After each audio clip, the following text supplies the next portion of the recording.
Hello, welcome to episode 187 of the Epic Film Challenge 2, 1001 Movies You Must See Before You Die, 1934's It's a Gift. Now, in the previous two videos we talked about Buster Keaton, Charlie Chaplin, and this video was meant to be talking about Harold Lloyd. But it turns out that Safety Last, the iconic Harold Lloyd film, just absolute classic, is not in the book. Nor has it ever been in the books. So we watched the film, recorded the review, I edited it, it was all ready to go, and I thought, oh, it's not actually in the book. This kind of ruins the flow of things because I was like, right, we're going to do Buster Keaton, Charlie Chaplin, Harold Lloyd, Laurel and Hardy, and the Marx Brothers, 5 of the most iconic kind of comedy acts of the 20s and 30s. So instead I turned to W.C. Fields, who is definitely not, in my opinion, one of those iconic great comedians, but nevertheless he was a very prolific comedian. And It's a Gift was his 5th film in 1934 alone. He was pumping out movies when he was active as a film star and a comedian. And I've talked about his previous film, The Bank Dick, and did a review of it as part of the Epic Film Challenge 2 as well. Now, my review of The Bank Dick has almost 2,000 views, and I was thinking, what's going on here? So I clicked on it, tons of dislikes, and there was one comment that said something like, what the fuck, I just wanted to watch the movie. Why won't this guy shut the fuck up? Fuck technology, it just gives idiots a soapbox. And my point was, well, what part of you thought a 7-minute video was the entire movie? People, man. People. Anyway, so It's a Gift was quite different. Where I felt that The Bank Dick kind of dragged on and a lot of the humour didn't click with me, I wasn't a big fan of his style.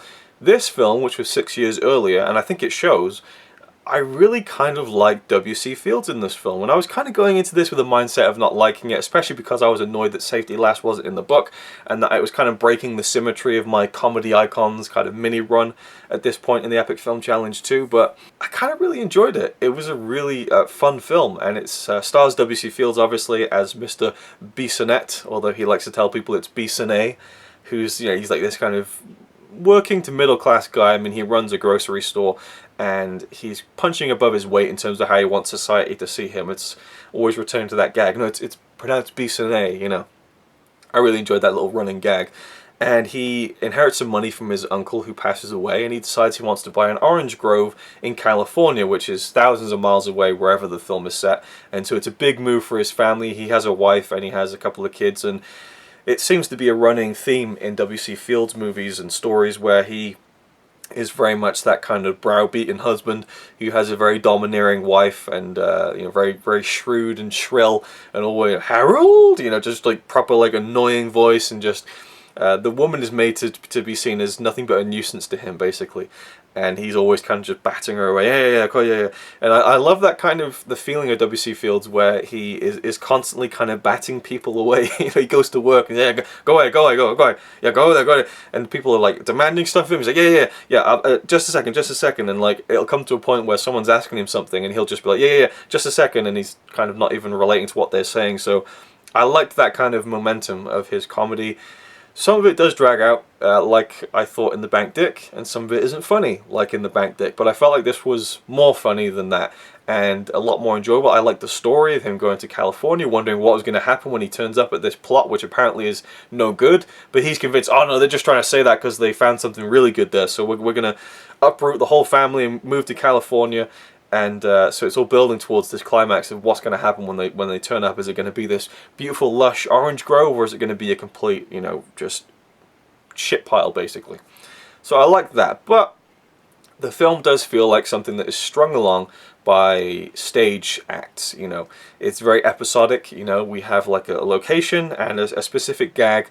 Like there's a very lengthy sequence where he's up at like 4:30, 5 in the morning, and he can't get to sleep, and his wife is just annoying the hell out of him, so he walks outside and he goes to sleep outside on the balcony, and he can't get to sleep, and it goes on for like 10 minutes where just every little thing is annoying him. The sounds, people turning up, all this stuff, and it's really well done, but it feels like a vaudeville stage act, and I can only assume that he worked on the stage and that he is kind of cribbing the stuff he did before and putting it into his movies and stringing that through a threadbare narrative. But again, I like the story, but overall I didn't love the film, but I didn't dislike it in really any way. Like, again, some of the jokes dragged out a little bit, but not too much. You know, I really enjoyed it. I definitely watch it again, actually. So it was a big surprise. It's a Gift. It was a really enjoyable film, but not a great one. So is it a film you should see before you die? I don't think so.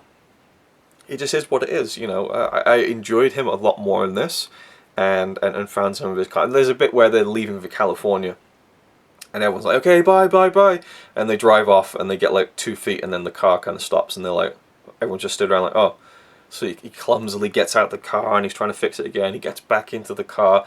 Alright, bye. Yeah, everyone's like, yeah, see you later. And then they drive 2 feet from, they start, it's like, oh, fuck it. Just get on with it. You know, like, I hate those gags that get drawn out so much. I guess you gotta kind of think about the times as well. Some of these comedies don't age very well. Some of them do. Some of them can be timeless. But some of those gags that just get drawn out a bit too long, they do not age well, to say the least. But it's a Gift. It's a pretty good one. I enjoyed it. So that's it. Thanks for watching. I'll see you in the next one. And also, if you are watching this and you think that this 6 or 7 minute video is the film, I don't know what to tell you. It's me reviewing it, and I have the right to do that. So that's my thoughts on that, and I'll see you in the next video.